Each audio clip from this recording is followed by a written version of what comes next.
Et bien bonjour à toutes et à tous, c'est Scott, Téléservateur de Pixel, j'espère que vous allez bien. Aujourd'hui on se retrouve pour une vidéo matos. Et bien c'est vraiment une vidéo que j'attendais avec impatience, dans laquelle je vais vous présenter mes premières impressions sur l'Ursa Mini 4K. Donc c'est bien le modèle 4K monture EF. Mes premières impressions, tout simplement pourquoi, parce que ça fait pas très longtemps que je l'ai, ça fait seulement quelques jours. J'ai pu la tester sur 2-3 trucs comme vous pourrez le voir par après. Mais donc voilà, ne vous inquiétez pas, il y a une review qui va arriver dessus, comme celle de la review de la C100 et la review de du Sony A6300 que j'ai bientôt terminé. Il me reste encore un peu de montage à faire dessus, mais elle est en route, ne vous inquiétez pas. Et tout de suite on se retrouve pour parler de ce petit bébé. C'est parti!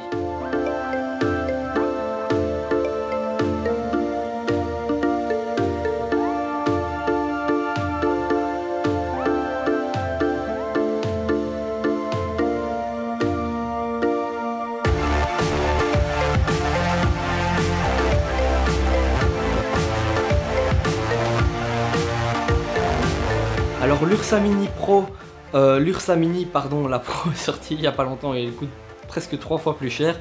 L'Ursa Mini 4K donc est une caméra de chez Blackmagic qui maintenant est quand même sur le marché depuis un certain temps, et j'avoue qu'ils ont vraiment fait fort avec cette caméra-ci. Pourquoi? Eh bien parce que pour 2800 hors TVA, oui je parle hors TVA avec l'entreprise, mais pour 2800 € hors TVA, et même maintenant c'est 2500, ça a baissé. Vous avez vraiment une caméra super compacte qui reprend beaucoup de choses. C'est une caméra pro, il faut le dire, avec des performances quand même sympas, parce qu'on peut monter en 4K 60 fps et jusqu'à 120 fps en Full HD. Mais ce qui m'intéresse beaucoup avec cette caméra, c'est, comme vous le savez, j'ai un amour vraiment incommensurable pour le codec, le ProRes, et cette caméra enregistre en ProRes interne comme toutes les caméras Blackmagic. Donc ça c'est franchement top, parce que le ProRes c'est ce que j'utilise actuellement avec le Shogun, et avant mon Ninja, etc. C'est le codec, c'est mon codec favori. Et ici vous avez accès à tous les codecs ProRes 422, ProRes tout court, 422 HQ, 444, etc. Donc voilà, et même au RAW vous pouvez shooter en 4K RAW. Donc ça c'est vraiment sympa. Au niveau des perfs c'est super cool. Au niveau de l'ISO, eh bien vous n'avez que 3 paliers d'ISO. Vous avez 200, 400 et 800. Alors autant être clair tout de suite, ce n'est pas une caméra faite pour le low light comme un A7S II.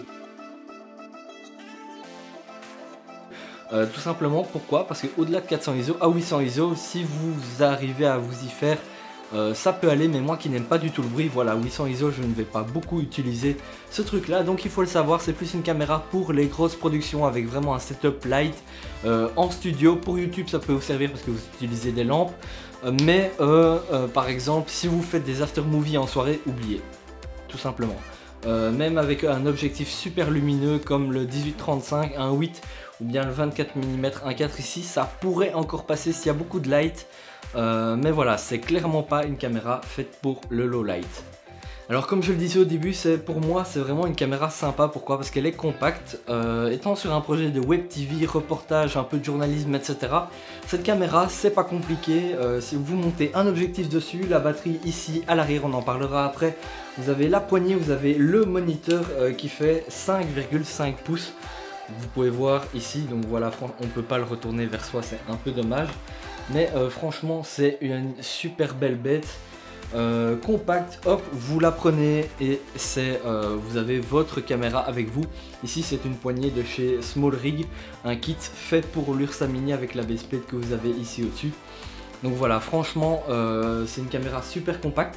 Elle est plus lourde que ce que je l'imaginais, surtout avec la V-mount à l'arrière, et en fonction de l'objectif ça c'est normal, mais sans tout ça elle est un peu plus lourde que ce que j'imaginais. Mais j'étais pas surpris non plus, étant donné la qualité de fabrication de cette Blackmagic. C'est pas du plastique, c'est du métal. Donc voilà, franchement de ce côté là, bien joué Blackmagic.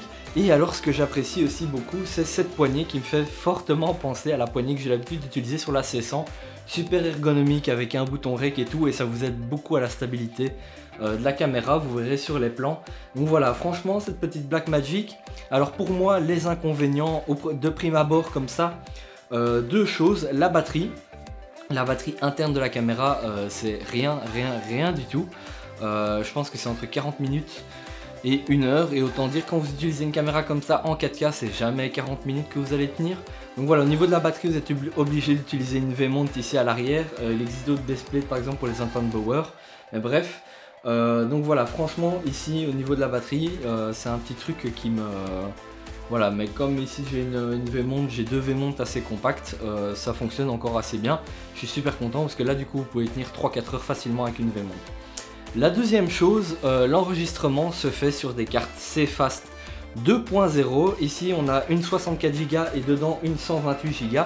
Le problème avec ces cartes, c'est qu'elles coûtent super cher. Pour vous donner une petite idée, la 64 Go coûte 200 € et la 128 Go coûte 400 € pour la marque Lexar. Chez SanDisk c'est beaucoup plus cher, mais moi je ne prends pas si ce n'est pas SanDisk ni Lexar.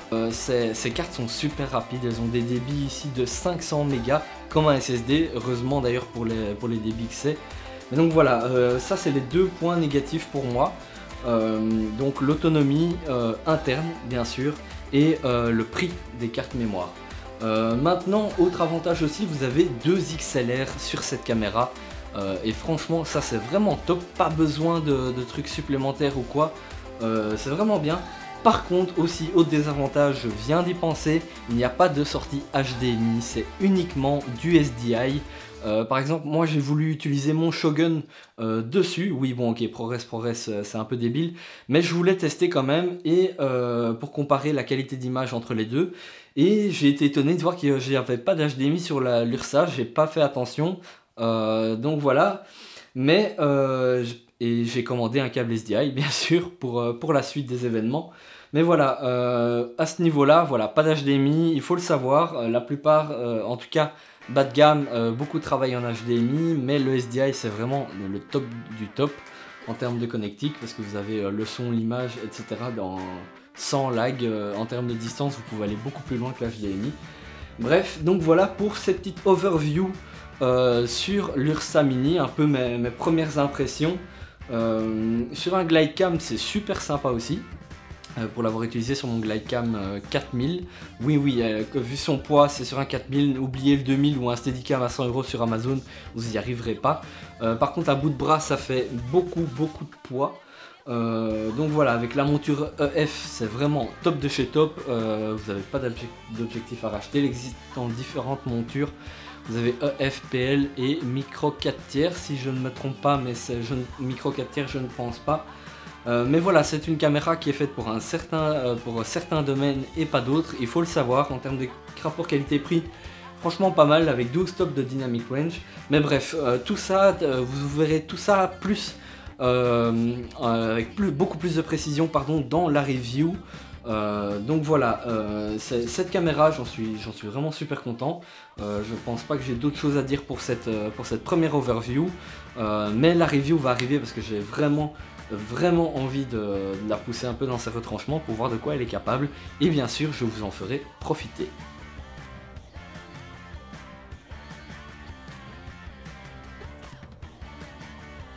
Et bien voilà, cette vidéo est terminée, j'espère qu'elle vous aura plu. Alors c'est une vidéo rapide un peu sur l'overview, je sais que j'ai pas été dans les détails etc, mais je viens de la voir et je voulais vous faire part de mes premières impressions. Si cette vidéo vous a plu, n'hésitez pas à laisser un like. Si vous avez des questions bien sûr sur l'Ursa Mini, posez-la dans les commentaires que je puisse y répondre lors de la review. C'est vraiment une review qui me tient à cœur celle-ci, elle durera beaucoup moins longtemps à faire que la C100 et la Sony, tout simplement parce que je suis vraiment motivé contrairement aux autres. Donc voilà, ici, donc n'hésitez pas à poser vos questions dans les commentaires. Si ce n'est pas encore fait, à vous abonner à notre chaîne YouTube Les Éleveurs de Pixels. Vous retrouverez présentation de matos, comme aujourd'hui, des cours photo, des cours vidéo, présentation de photographes. C'est à peu près tout ce que vous aurez sur cette chaîne. Bref, tout ce qui traite autour de la photo et la vidéo. N'oubliez pas, pratiquer, c'est la clé pour évoluer, que ce soit en photo ou en vidéo. C'était Scott pour Les Éleveurs de Pixels. Salut!